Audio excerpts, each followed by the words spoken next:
করা হয়, ও যদি এই সময় মারা যায়, কিয়ামতের ময়দানে, হাসরের ময়দানে আল্লাহ যখন বলবে যে বাংলাদেশের হাজার হাজার মানুষ মারছাও, মানুষকে জেলে ঢুকাইছাও, তখন ওবায়দুল কাদের বলবে যে হাজার হাজার মানুষ মারছে, তারা তো আমার নামে আমার বিচার করতে পারে নাই।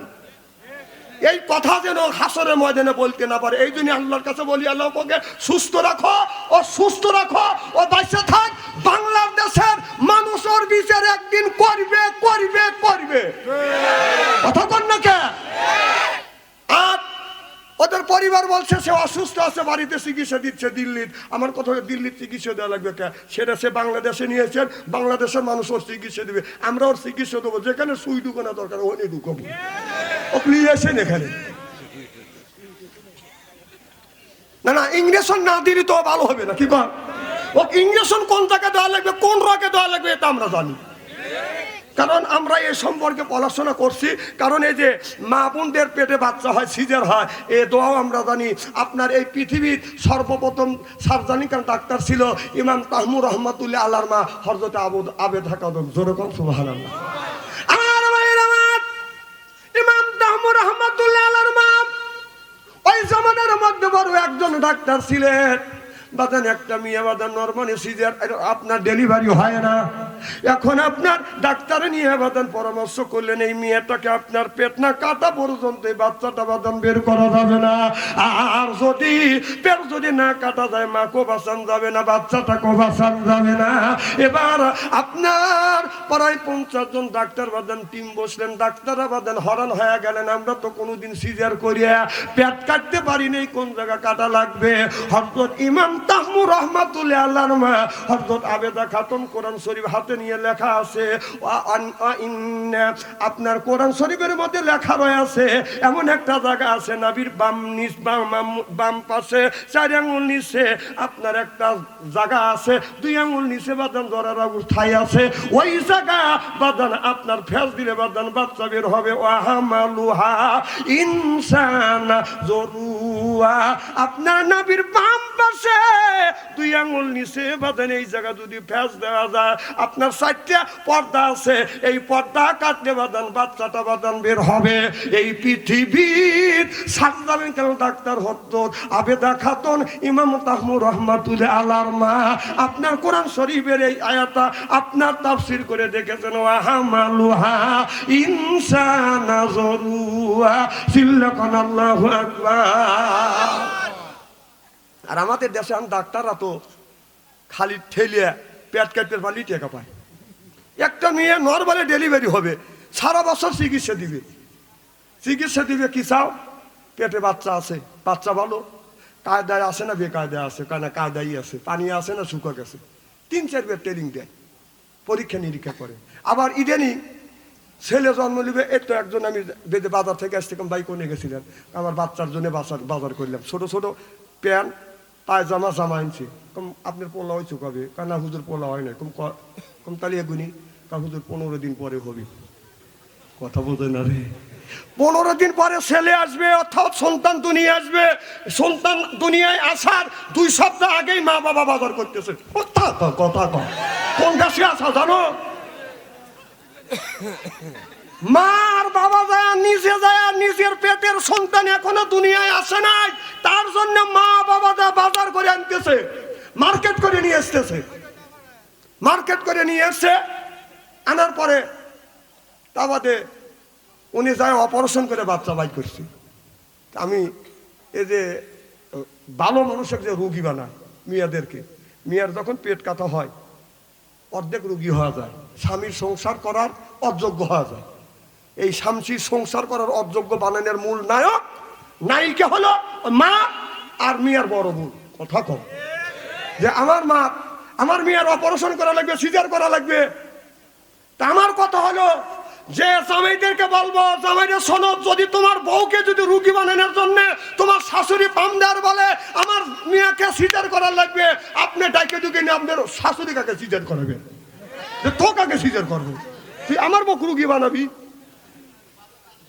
এ যুবক কি তখন আমি দেখতেছি কয়েকবার, আমি তো বারে বার বলে নিছি যে একটা আঙুল তুলবে। ও না না, এতক্ষণ তো যে মিস কল দিছে সেগুলি তো তুমি রিসিভ করছো। না না, প্রেমিক তুমি একা না, আরো প্রেমিক এখানে আছে, কত পান না কে? এই মোবাইল এসে দেশটা জাহান্নামের দ্বার বন্ধরে নিয়ে গেছে, কত পান না কে? এই ছেলেরা প্রেম করতে করতে প্রেমের সেঞ্চুরি করছে, কত পান?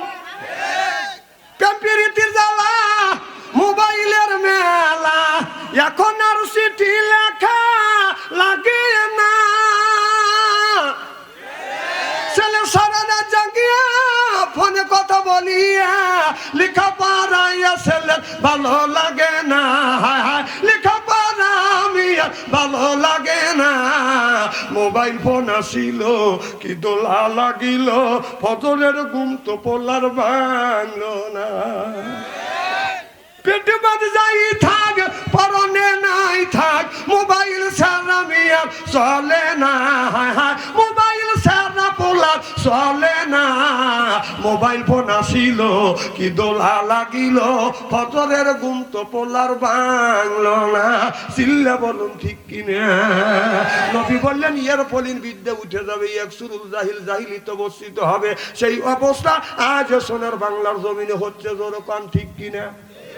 আপনাদের কালীগঞ্জ গ্রাম না, এই কালীগঞ্জ গ্রামের মধ্যে যদি 50টা যুবক যুবতী থাকে, ওদের কাছে যদি স্ক্রিন টাচ মোবাইল থাকে, আপনি রাত 12টার পরে মেসেঞ্জারের মধ্যে ঢুকে, ফেসবুকের মধ্যে ঢুকে দেখেন, গ্রামের মধ্যে যদি 50টা যুবক যুবতী থাকে, তার 45টা রাত 12টার পরে লাইনে আছে।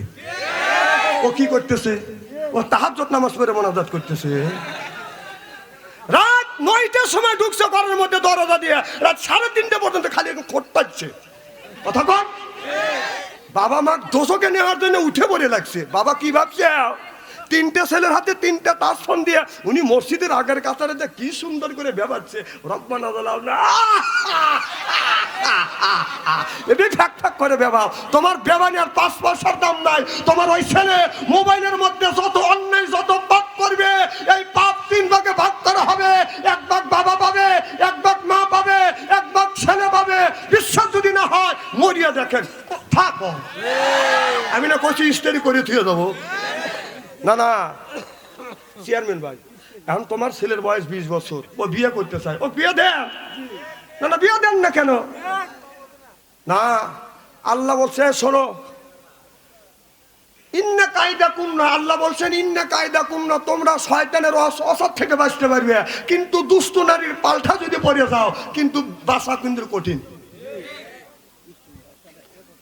হ্যাঁ না না, আল্লাহ নিজে বলছে ইন্না কায়দা কুন্না, হ্যাঁ দুনিয়ার মানুষ তোমরা শয়তানের অসৎ থেকে বাঁচতে পারবে, কিন্তু দুষ্ট নারীর অসৎ থেকে বাঁচা কিন্তু কঠিন। তা আপনার ছেলে দুষ্ট নারীর পিছনে পড়ে গেছে, পামে পড়ে গেছে, সে মোবাইলের মধ্যে প্রেম করতে করতে প্রেমের সেঞ্চুরি করতেছে। আপনার ছেলে বিয়ে করতে চায়, আপনি কেন আপনার ছেলেকে বিয়ে দেন না? কে যুবক বাবারা কথা কও না কেন? না না, আপনার ছেলে বিয়ে করতে চায়, মেয়ে বিয়ে করতে চায়, বিয়ে দেন। আপনার ছেলে বিয়ে করতে চাচ্ছে, মেয়ে বিয়ে করতে চাচ্ছে, আলেম ওলামা আছে, আপনার ছেলেকে বিয়ে দেওয়া, মেয়েকে বিয়ে দেওয়া, ছেলেকে বিয়ে করে নেয়া আপনার উপরে ফরজ। আপনি বিয়ে করেন না। এই ছেলে যে সিচুয়েশন তৈরি হয়ে গেছে, যে জামানা পড়ে গেছে, এ তো আমাদের জামানা না। এই মোবাইল আছে, আধুনিক যুগ, ওদের ইমান ধরে রাখা কঠিন। শীতের দিন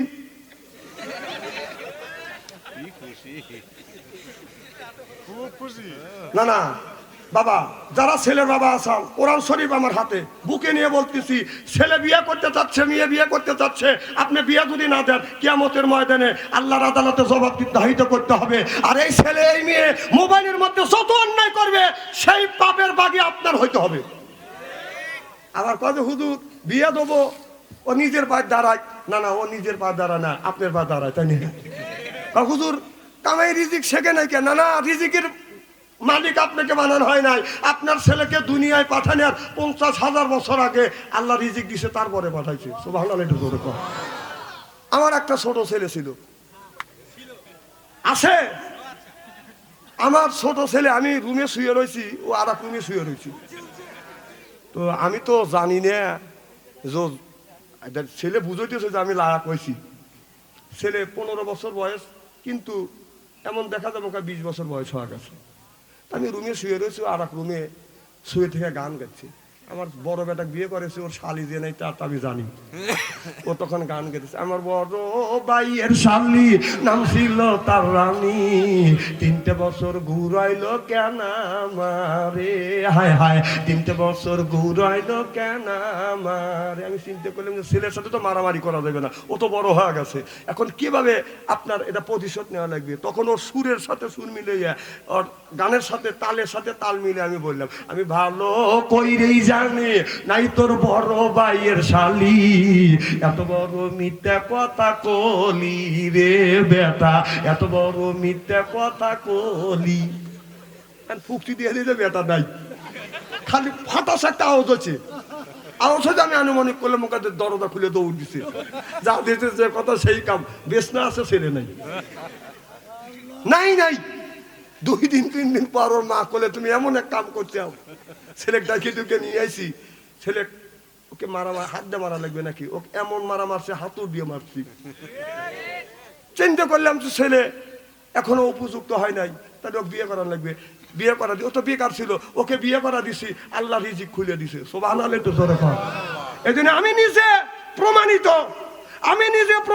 আমার ছেলে 15 বছর 16 বছরে আমি বিয়ে করাইছি, সে বেকার ছিলেন। আমি যখন বিয়ে করা দিছি, আল্লাহ চাইছে যে তুমি পুত্রবধূ বেটার বউ নিয়ে আসবে, তখন তোমার ছেলে রিজিক খুলে দেবো। আমি বৌমা আনছি, বৌমা এসে যখন আব্বা কয়া ডাক দিছে, ছেলের রিজিক খুলে গেছে, সুবহানাল্লাহ একটু জোরে কর। এই জন্য যারা ছেলের বাবা আছেন, ছেলে যদি বিয়ে করতে চান তাড়াতাড়ি বিয়ে করা দেন। কি যুবক কথা কয় না রে, এ যুবকরা ঠিক আছে তো? আর যারা যুবতী মেয়ে আছে বিয়ে করতে চায়, 15 বছর যদি বয়স হয় তাকে বিয়ে করার, এটা কিন্তু ফরজ। আমাদের দেশে নিয়ম আছে, চেয়ারম্যান ভাই 19 বছর না হলে মেয়ের বিয়ে দিবে দেয় না, 18 বছর না হলে বিয়ে দিবে না, চেয়ারম্যান ভাই এসে বাধা দিবে। এই 18 বছর আগে, এই 18 বছর হয় নাই,